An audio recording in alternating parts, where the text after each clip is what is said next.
नमस्कार, स्वागत है आपका न्यूज 24 में और मैं हूं आपके साथ दिव्या अग्रवाल। इस वक्त बड़ी खबर का रुख कर लेते हैं जो महाराष्ट्र से आ रही है। महाराष्ट्र में देवेंद्र फडणवीस ने ली है हार की जिम्मेदारी। शीर्ष नेतृत्व से कहा है कि डिप्टी सीएम पद से उन्हें मुक्त किया जाए। देवेंद्र फडणवीस ने कहा, मुझे पूरी ताकत से विधानसभा के लिए उतरना है।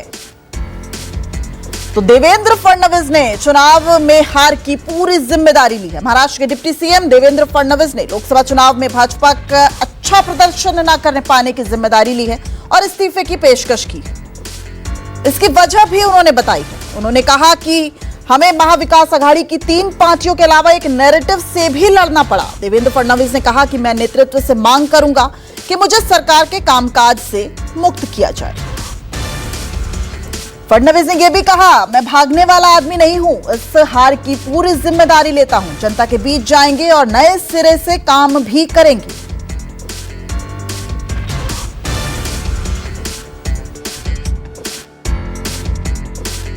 हमारे ध्यान में है कि इनके बारे में एक एंटी इनकम्बेंसी है, ये एक जरूर कारण रहा। हमारा जो पैच का पट्टा है उसमें जो पैच के एक्सपोर्ट के बारे में डिसीजन थोड़ा लेट हुआ। डिसीजन तो हुआ लेकिन उससे पहले सरकार पैच खरीद रही थी, लेकिन नरेटिव एक बड़ा उसमें तैयार हुआ जो उन सीटों पर हमारे कुछ वोटों को कम किया उसने, और उसका भी हम लोगों को प्रॉब्लम कुछ न कुछ पैमाने पर हुआ है। इसके साथ साथ सोयाबीन और कपास के बारे में मुझे ऐसा लगता है कि उसमें हम लोगों ने जो अनाउंसमेंट की थी कि जो भावांतर योजना के तहत हम किसानों को मदद करेंगे, उस भावांतर योजना को हम लोग आचार संहिता से पहले लागू नहीं कर पाए।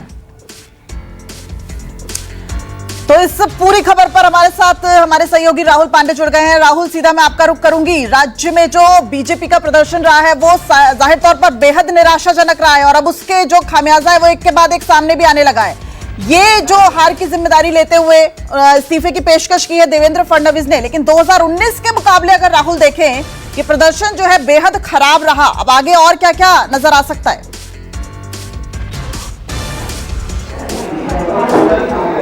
जी बिल्कुल, आपने सही कहा कि 2024 के लोकसभा चुनाव में भारतीय जनता पार्टी को अगर उत्तर प्रदेश के बाद किसी दूसरे राज्य में ज्यादा नुकसान उठाना पड़ा है तो वो महाराष्ट्र है। साल 2019 के लोकसभा चुनाव में महायुति ने 40 का आंकड़ा पार किया था और भारतीय जनता पार्टी अपने दम पर 23 से 25 सीट जो है जीतने में कामयाब हुई थी, लेकिन यह 2024 के लोकसभा चुनाव में ये सीटें घटकर बीजेपी की 9 हो गई है। कहीं ना कहीं ना ही बीजेपी का जो महाराष्ट्र बीजेपी के नेता हों या फिर दिल्ली के शीर्ष नेतृत्व हो, उन्हें भी महाराष्ट्र में बीजेपी के जो है इस तरह के प्रदर्शन की उम्मीद बिल्कुल नहीं थी।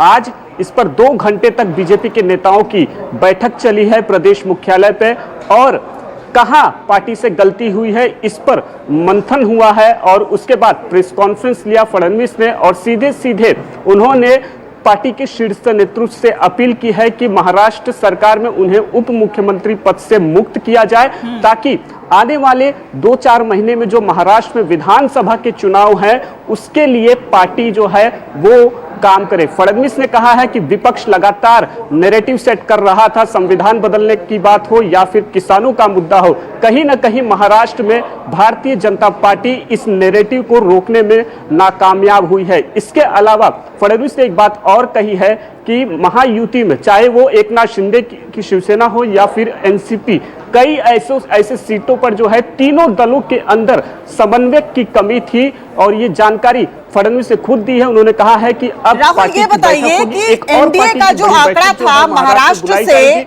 एनडीए का जो आंकड़ा था महाराष्ट्र से वो लगभग 45 सीटों का था, लेकिन बीजेपी ने केवल 9 सीटें हासिल की और 17 सीटें भाजपा और उसके सहयोगी दलों ने हासिल की। इतना आकलन गलत कैसे हो सकता है?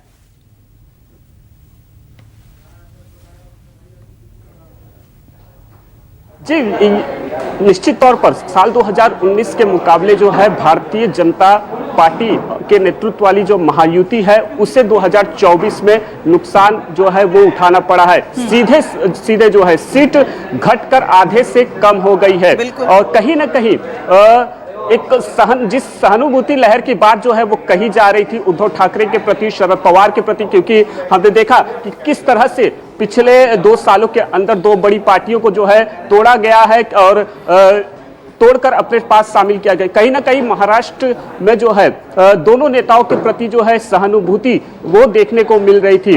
फडणवीस ने कहा है कि जिस तरह से विपक्ष ये कह रहा है कि भारतीय जनता पार्टी और एनडीए को महाराष्ट्र ने नकारा है, लेकिन ऐसा नहीं है। हमारी सीटें भले कम हुई है। ठीक है राहुल, लौटूंगी आपके पास, आप बने रहिए हमारे साथ। इस बीच एक और